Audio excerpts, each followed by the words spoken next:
As an afterthought, I thought I'd give an advance warning at the beginning of this video. Anyone expecting a quick shitpost from me is going to have something in common with my parents via their general sense of disappointment in me. If anime memes are what you're looking for, go binge Lolliconics videos or something.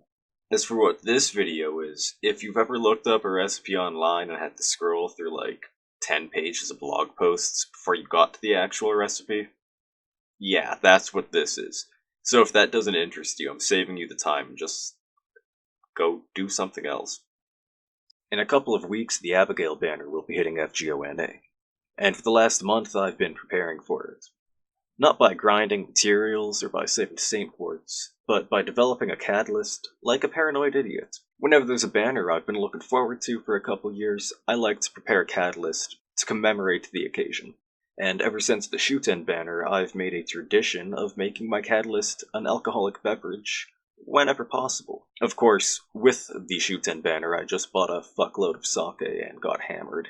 But since then, my focus has shifted to designing signature cocktails. Because, well, you know, pairing alcohol and gambling is just a healthy combination. As a fan of both Fate and Lovecraft, the Salem Singularity is something I've been looking forward to ever since it hit FGO JP, and Abigail has been very high on my to-do list, if you know what I mean. As such, I have been working tirelessly to make this catalyst as excessive as possible, and now, by popular request, I have chosen to document my cocktail development process. Starting off, I knew I wanted whiskey in my cocktail. As preference, bourbon, but I was willing to compromise. From there, I wanted to focus on theming the drink to Abby's character. And when you think Abby, you think jail. But we're not going there, literally or figuratively. Because when you think Abby, you also think tentacles. And when you think tentacles, you think Kraken, spiced rum. Sure, Cthulhu isn't Kraken, but close enough. So I asked people on Discord what I could do with whiskey and rum, and some guy, Twilight the Dickens Dad, suggested the uppercut cocktail. I'll link the recipe below. I made one, and it was good. So the next day I made another, and it was good too. And on the third day, while making yet another uppercut, I remembered that I was supposed to develop my own cocktail, and all this work was intended to give me ideas to develop off. Plus, with only half a shot of Kraken, this was hardly an Abby-themed drink. So I had to go back to analyzing her character. With Summer Tamamo, it was easy to design a drink. Make something you'd enjoy on the beach, name it after one of her skills, and you're done. With that in mind, I looked into Abby's skills. But I wasn't vibing with the names. Prayer of Faith, too religious. Loss of Sanity, sounds like a drink that needs absinthe in it. Witch's Trial. Well, it sounds awesome, but it's a debuff, and I don't want to name my drink after a debuff. Her Noble Phantasm is cool, but pour some drinks in me and see if I can still pronounce it. On the subject of Her Noble Phantasm, I never actually understood it until I started playing JP and rolled Abby. That was the first time I really listened to her monologue during the animation. No matter the ascension, you hear her reference Shirogane no Kagi. In other words, a silver key. I just thought her key motif looked cool, but when I heard that line, it all came together. Lovecraft is most known for his cosmic horror, but I've always liked his Dreamworld stuff. The Dream Quest for Unknown Gaddoth reads more like a light-hearted adventure than anything else. I liked Gaddoth for how much it references the other Lovecraft stories. It even brought back Randolph Carter, who's practically Lovecraft's own self-insert character. More to the point, however, is that Carter also appears in the short story The Silver Key, and its co-written sequel, Through the Gates of the Silver Key. The key creates gates through space and time, and Carter uses it to pass through the Ultimate Gate. Said gate is guarded by an avatar of Yog-Sothoth named Umir At-Tuil, as well as Yog-Sothoth himself. As a side note, Yog-Sothoth is heavily referenced in the classic story The Dunwich Horror, which features a character you'll recognize as Abby's friend in FGO. Having contemplated Lovecraft's influence on Abby's design, and after spending more time than I'd care to admit looking at her design, I set myself to the task of making a cocktail that reflected the Black Abyss and the Silver Key.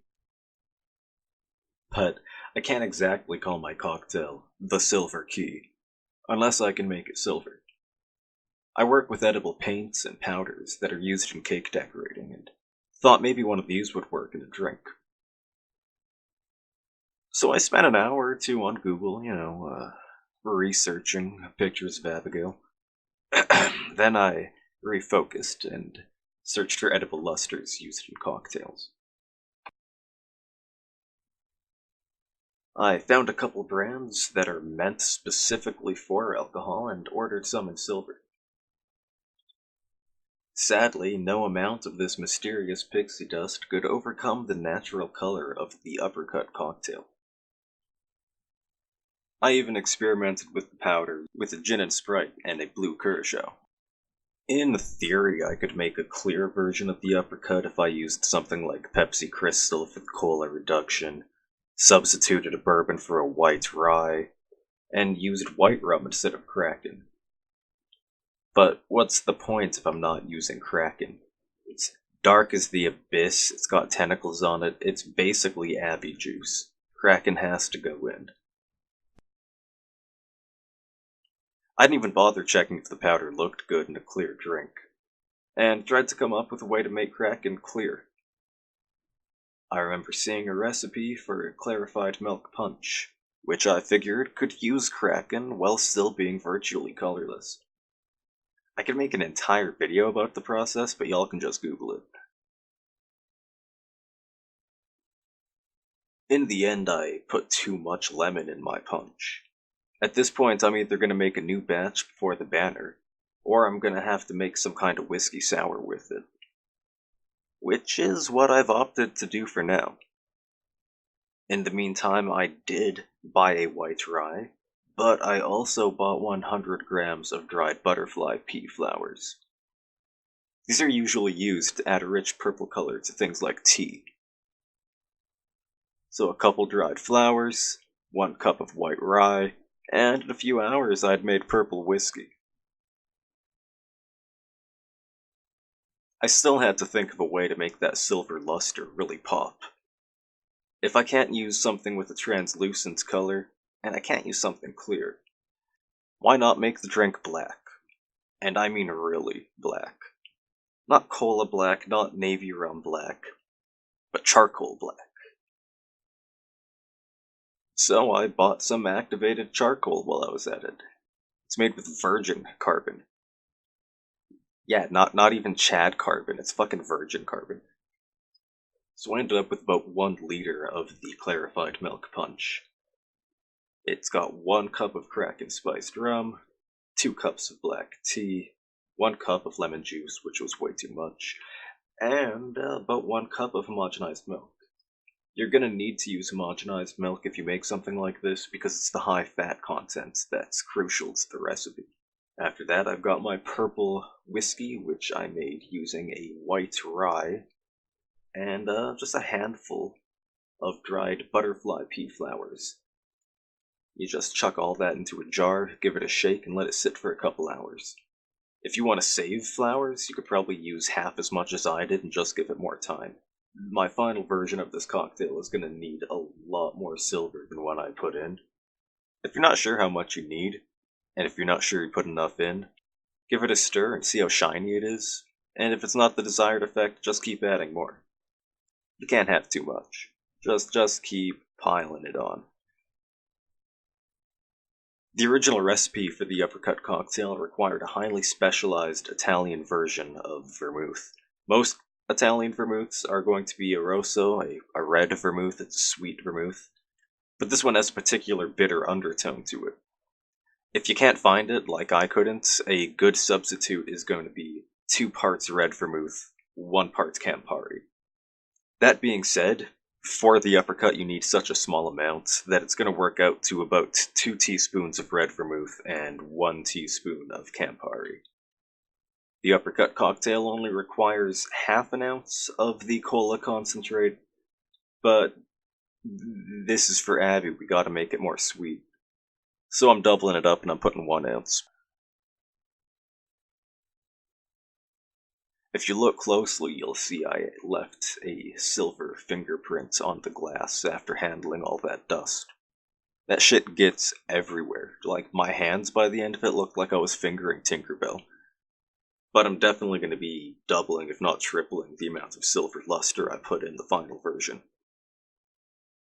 The last step is to carefully layer the purple whiskey on top. If you use a spoon, you can slow down and control the fall of the liquid. The whole theory behind why this should work in this sequence is because the whiskey has a higher alcohol content and thus a different gravity, a different viscosity than the highly diluted punch. The purple color from the flower actually denaturates over time once you mix it with certain ingredients and it becomes kind of a faded blue, which I thought was interesting.